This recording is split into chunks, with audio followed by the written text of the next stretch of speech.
ಯಾರಾದರೂ mad Max fury ರೋಡ್ನ ಥಿಯೇಟ್ರ್ನಲ್ಲಿ ನೋಡಿದರೆ ಆ ಎಕ್ಸ್ಪೀರಿಯನ್ಸ್ ನೆನಪಿದ್ರೆ ಕೆಳಗಡೆ ಹಂಚ್ಕೊಳ್ಳಿ. ಯೋಸ್ ಹಾಯ್ ಹಲೋ ನಮಸ್ಕಾರ, ನೀವು ನೋಡ್ತಾ ಇದ್ದೀರಾ ನನ್ನ ಪ್ರಕಾರ ಫ್ಯೂರಿಯೋಸಾ ಅ ಮ್ಯಾಡ್ ಮ್ಯಾಕ್ಸ್ ಸಾಗ. ಈ ಸಿನಿಮಾ 2015ರಲ್ಲಿ ಬಂದಂತಹ ಮ್ಯಾಡ್ ಮ್ಯಾಕ್ಸ್ ಫ್ಯೂರಿ ರೋಡ್ಗೆ ಪ್ರೀಕ್ವೆಲ್ ಆ್ಯಂಡ್ ಮ್ಯಾಡ್ ಮ್ಯಾಕ್ಸ್ ಸೀರೀಸ್ನ 5ನೇ ಸಿನಿಮಾ ಇದು. ನನಗೆ ಫ್ಯೂರಿ ರೋಡ್ ತುಂಬ ಇಷ್ಟ ಆಗಿತ್ತು. ಅದನ್ನ ಟಿ ವಿಯಲ್ಲಿ ನೋಡಿದ್ದು ನಾನು, HBO ಚಾನಲಲ್ಲಿ. ಯಾವಾಗ ಹಾಕಿದ್ರು ಬರೀ ಫೈಟೇ ಬರ್ತಿದೆಯಲ್ಲ ಅಂತ ಅನ್ಕೋತಾ ಇದ್ದೆ. ಒಂದು ಸಲ ಪ್ರಾಪರಾಗಿ ನೋಡಿದ ಮೇಲೆ ಫ್ಯಾನ್ ಆಗೋದೆ.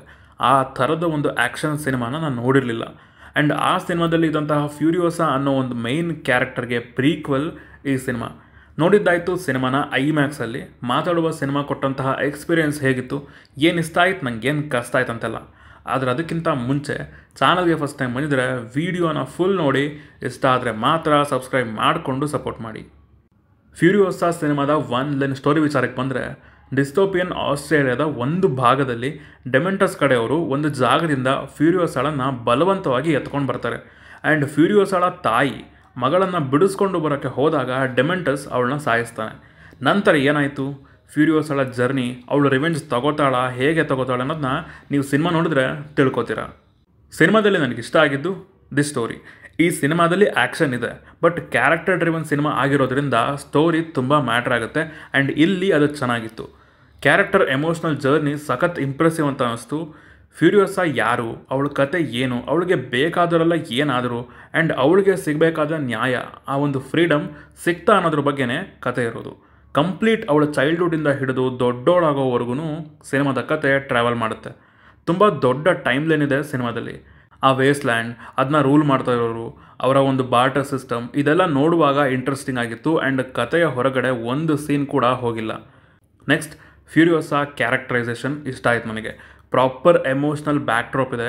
ಒಂದು ಸ್ಟ್ರಾಂಗ್ ರಿವೆಂಜ್ ಬೇಕಿದೆ ಆ ಕ್ಯಾರೆಕ್ಟರ್ಗೆ.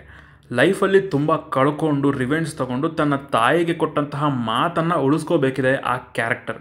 ಅದಕ್ಕೆ ಸಿಕ್ಕ ಚಾಲೆಂಜಸ್ಗಳು ಕೂಡ ಚೆನ್ನಾಗಿದ್ವು. ಆ ಕ್ಯಾರೆಕ್ಟರ್ ಸಪೋರ್ಟ್ ಮಾಡಿದ ಜಾಕ್ ಕ್ಯಾರೆಕ್ಟರ್ ಕೂಡ ಕನೆಕ್ಟ್ ಆಗುತ್ತೆ. ಅವರಿಬ್ಬರ ಮಧ್ಯೆ ಇದ್ದಂತಹ ಒಂದು ಎಮೋಷ್ನಲ್ ಸೀಕ್ವೆನ್ಸಸ್ಗಳು, ಆ ಮೇಜರ್ ಫೈಟ್ ಇದೆ ಬುಲೆಟ್ ಫಾರ್ಮ್ದು, ಇದೆಲ್ಲ ಆ ಕ್ಯಾರೆಕ್ಟರ್ ಡೆವಲಪ್ಮೆಂಟ್ಗೆ ತುಂಬಾ ಪುಷ್ ನೀಡಿದೆ.